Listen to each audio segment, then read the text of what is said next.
जय श्री राम। प्रिय मेरे दर्शकों, आज मैं माघ महात्म का 26वां अध्याय लेकर आपके सामने अध्ययन करने जा रहा हूं। कृपया ध्यान से सुने। अगर वीडियो अच्छा लगे तो सब्सक्राइब करें, लाइक करें, शेयर करें।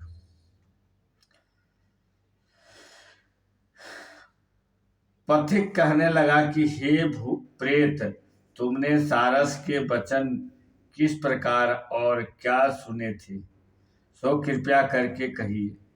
प्रेत कहने लगा कि इस वन में कोहरा नाम की नदी पर्वत से निकलती हुई है।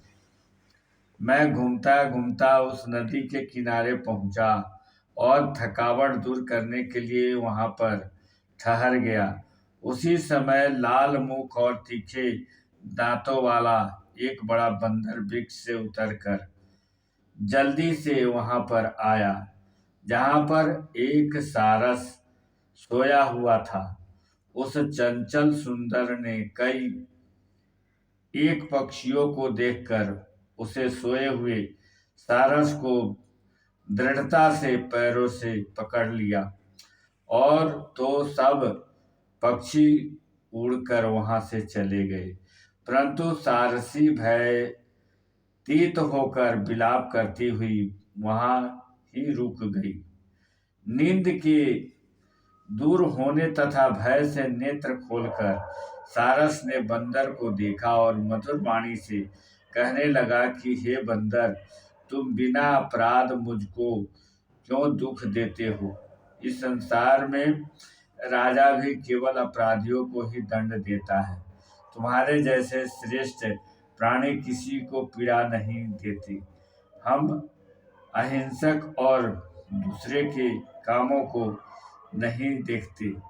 जल की खाई खाने वाले, आकाश में उड़ने वाले, वन में रहने वाले, अपनी स्त्री से प्रेम करने वाले, दूसरों की स्त्रियों को त्यागने वाले, दूसरों की बुराई से दूर रहने वाले, चोरी ने करने वाले की संगति से वर्जित, किसी को कष्ट न देने वाले हैं। सो इस प्रकार मुझ निपराधी को हे बंदर छोड़ दो। मैं तुम्हारा पहले जन्म के सब वृत्तांत जानता हूँ। यह वचन सुनकर वह बंदर उसको छोड़कर दूर बैठ गया और कहने लगा कि तुम मेरे जन्म के वृत्तांत को कैसे जानते हो। तुम अज्ञानी पक्षी हो और मैं वन में घूमने वाला हूँ। सारस कहने लगा कि मैं अपनी जाति की स्मृति के बल से तुम्हारे पूर्व जन्म के विषय से जानता हूँ। पूर्व जन्म में तुम विंध्य पर्वत के राजा थे और मैं तुम्हारे कुल का पूज्य पुरोहित था। तुम राजा होकर अपनी प्रजा की पीड़न रूपी अग्नि की ज्वाला से पहले ही तप चुके थे। पहले तुम कभी कुंभी पाक नरक में डाले गए। तुम्हारे शरीर को नरक में 3000 वर्ष बीत गए। फिर नरक से निकलकर बचे हुए पापों के कारण इस बंदर की जोनी में आए और मुझको मारना चाहते हो। पूर्व जन्म में तुमने ब्राह्मण के बाग से लूटकर बलपूर्वक फल खाए थे। उसका यह भयंकर फल हुआ कि तुम बानर और वनवासी हुए। प्राणी अवश्यमेव अपने किए हुए कर्मों को भोगता है, इसको देवता भी हटा नहीं सकते। इस प्रकार मैं सारस का जन्म लेकर भी अज्ञान से मोहित नहीं हुआ।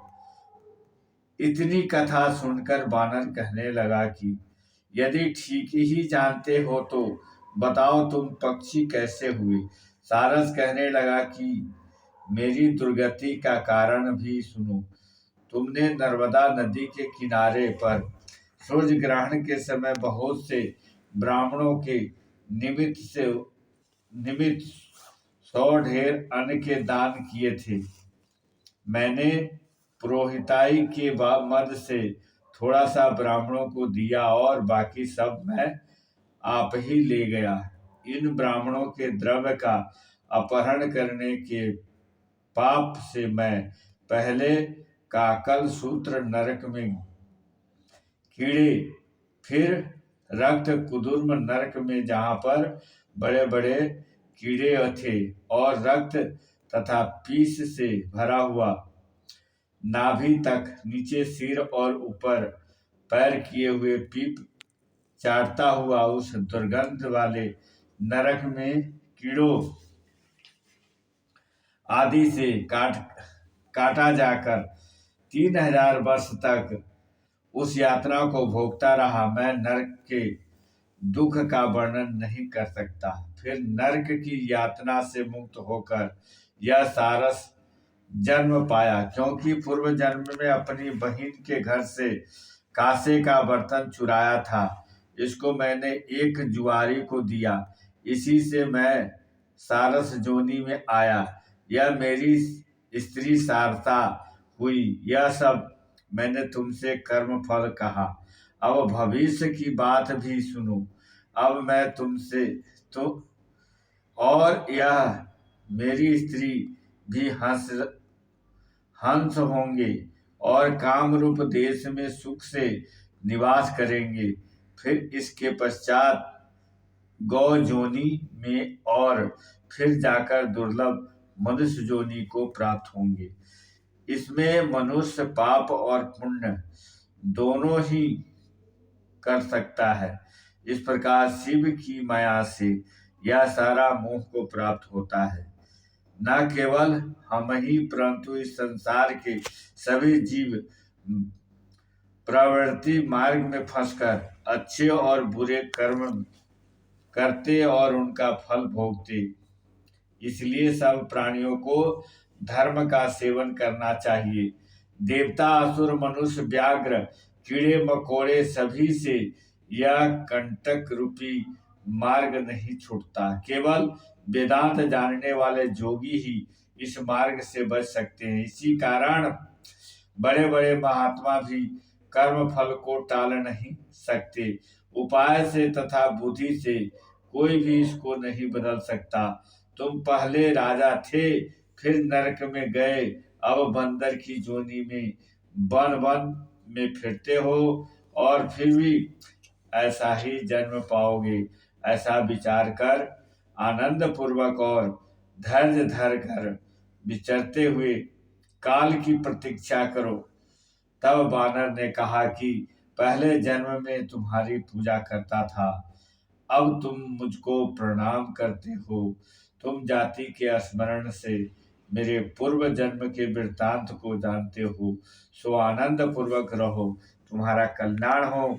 और तुम्हारे वचनों को सुनकर मैं मोह रहित होकर मैंने नदी के तट पर बंदर और सारस का संवाद सुना।